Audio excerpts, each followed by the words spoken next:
Baik, kita masuk contoh 2. Misalkan diberikan fungsi fx sama dengan x pangkat 3 min 6x kuadrat tambah 9x plus 2. Ya, kita jadikan fungsinya seperti ini ya.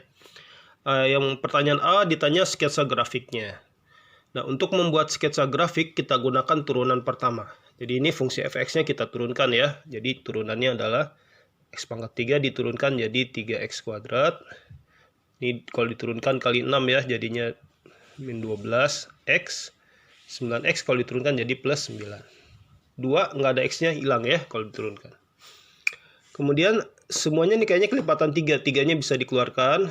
Jadi x kuadrat min 4x plus 3 dalam kurung dikali 3 ya. Yang ini kita faktorkan menjadi x min 1, x min 3. Nah, jika x min 1-nya 0, berarti x-nya 1 ya. Dan kalau x min 3-nya 0, maka x-nya 3. Ini namanya titik-titik 0 ya. Titik-titik yang membuat turunan pertamanya 0. 1 dan 3. Lalu kita gambar tandanya ya. Tanda untuk f aksennya ya.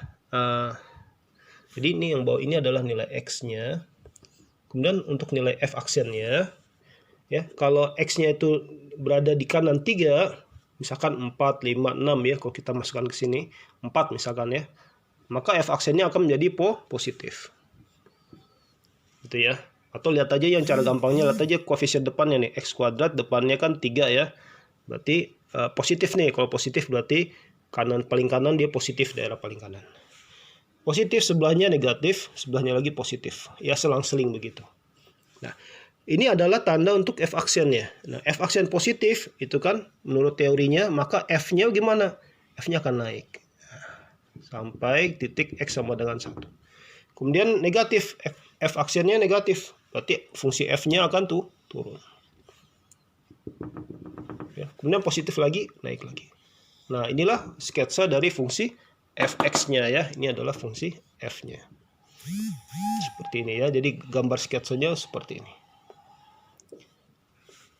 Ya. Yang B yang ditanya adalah selang naik. Nah, selang naik bisa kita lihat dari gambar. Selang naik itu kalau turunan pertamanya positif, yaitu daerah yang sebelah sini. Dari x-nya kurang dari 1 ya, ini daerah naik dari kiri ke kanan ya. Mana lagi yang naik? Yang ini ya, dari 3 ke kanan ya, ini juga naik.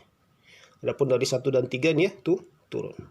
Jadi yang naik itu selangnya adalah x lebih kecil dari x lebih kecil dari 1 atau x lebih besar dari 3 ya. Daerah yang sebelah paling kiri dan yang 3 ke kanan ya. Yang C yang ditanya adalah nilai maksimum dari fungsi fx-nya ya. Nah, ini kita lihat nih, kalau grafiknya seperti ini, maksimumnya di mana nih? Di sini. Nah, yaitu ketika x-nya 1. Maka nilai maksimumnya adalah f1. Masukkan x sama dengan 1 ke fungsi fx-nya ya. Ini x-nya diganti dengan 1. Kita dapatkan nilai maksimumnya adalah 6. Nah, di sini adalah maksimum relatif tentunya ya. Titik di sini adalah maksimum relatif karena kemungkinan di sebelah kanan nih ini masih ada bagian yang lebih tinggi daripada titik ini ya. Nah, ini namanya maksimum relatif. Yang D yang ditanya adalah titik minimum. Titik minimum itu kalau ditanya titik itu adalah bentuknya x, y seperti ini ya. Kalau tadi nilai maksimum itu hanya y-nya saja, fx-nya ya. Oke, titik minimum kalau dari gambar sketsa grafik kita udah tahu nih minimumnya di sini di x sama dengan 3. Berarti x minimumnya 3. Y minimumnya bagaimana? Masukkan x-nya 3 ke fungsi y-nya atau fungsi fx-nya. X-nya diganti dengan 3. Jadi 3 pangkat 3 dikurang 6 kali 3 kuadrat tambah 9 kali 3 tambah 2 ya. Kalau dihitung hasilnya 2. Maka titik minimumnya adalah 3,2. Itu koordinat di sininya ya. Ini adalah 3,2. Berikutnya kita masuk contoh 3. Tentukan titik stasioner dari grafik fungsi fx sama dengan setengah x kuadrat tambah x dengan uji turunan pertama dan uji turunan kedua. Untuk turunan yang pertama, ini kita turunkan saja ya fungsi fx-nya.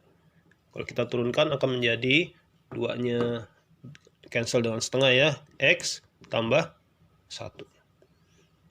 Ini sama dengan 0, berarti x-nya sama dengan min 1. Kalau x-nya min 1 maka fungsi fx y-nya ya, y-nya adalah Y-nya adalah setengah kali min 1 kuadrat tambah min 1 ya. Min setengah. Ini ya.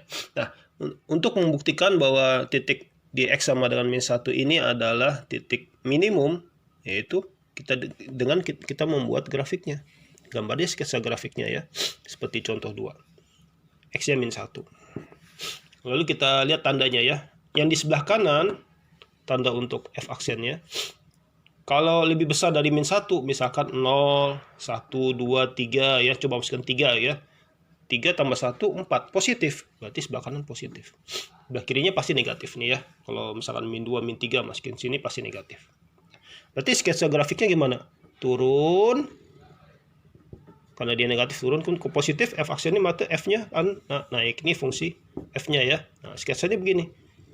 Nah, karena di sebelah kiri min 1 fungsinya adalah turun dan di sebelah kanannya naik, berarti di X sama dengan 1 titiknya adalah titik minimum. Ini adalah titik minimum. Dari grafik jelas titik minimum ya. Atau boleh deh dengan kata-kata ya, karena untuk X kecil dari min 1 itu F-nya negatif dan X lebih besar daripada min 1 itu F aksennya positif, berarti di X sama dengan min 1 adalah titik minimum ya. Ini titik minimum, mencapai titik minimum ya fungsinya. Titik minimum sebenarnya harus dengan X, Y, jadi min 1, min setengah titik minimumnya ya. Oke, kalau uji turunan kedua gimana? Nah, dengan uji turunan kedua ya tentu dengan turunan pertamanya dulu ya, sama kayak tadi. Kita pasang sama dengan 0, X-nya min 1.